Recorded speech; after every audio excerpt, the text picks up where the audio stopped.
ఇలవేల్పు వరంగల్లోని ప్రసిద్ధ భద్రకాళి ఆలయంలో దసరా శరన్నవరాత్రి మహోత్సవాలు ఘనంగా జరుగుతున్నాయి.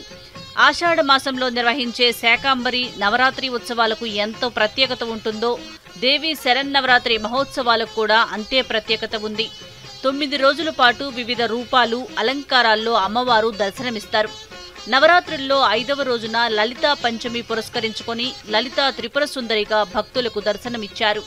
నవరాత్రుల్లో భాగంగా అమ్మవారికి స్వర్ణాభరణాలు అలంకరించి గజమాల ధారణ చేశారు అర్చకులు. శరన్నవరాత్రి మహోత్సవ ప్రత్యేక పూజలు చేసి మహాహారతులు సమర్పించారు. వేలాది మంది భక్తులు అమ్మవారి సన్నిధికి చేరుకుని ధ్వజస్తంభం వద్ద మొదట దీపారాధన చేసి తర్వాత అమ్మవారిని దర్శించుకున్నారు. భద్రకాళి ఆలయంలో శరన్నవరాత్రి ఉత్సవాలపై ఆలయ ఈవో శేషుభారతి మాట్లాడుతూ నవరాత్రుల సందర్భంగా రద్దీ ఎక్కువగా ఉందన్నారు. భక్తుల దర్శనానికి ఇబ్బంది లేకుండా ఏర్పాట్లు చేశామని చెప్పారు. 3వ తారీఖు నుండి 13వ తారీఖు వరకు అద్భుతంగా ఈ ఉత్సవాలు జరుగుతున్నాయి. మరి ఈరోజు అలంకారం లలితాదేవి అలంకారంలో అమ్మవారు అద్భుతంగా అలంకరించబడి భక్తులకు దర్శనమిస్తున్నారు. ఎంతోమంది భక్తులు చాలా దూర ప్రాంతాల నుండి వచ్చి అమ్మవారి పూజలు చేయించుకుంటున్నారు.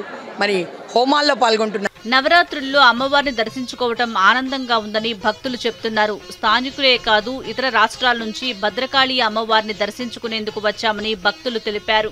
నవరాత్రి ఉత్సవాలలో మేము ఈరోజు రావడం చాలా ఆనందంగా ఉంది.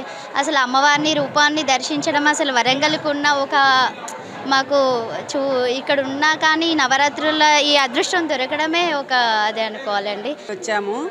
టూర్ వచ్చాము. ఇక్కడ భద్రకాళి అమ్మవారి దర్శనానికి వచ్చినాం. చాలా బాగా దర్శనం అయింది. ఈ నవరాత్రుల్లో రావడం మా అదృష్టంగా భావిస్తున్నాము.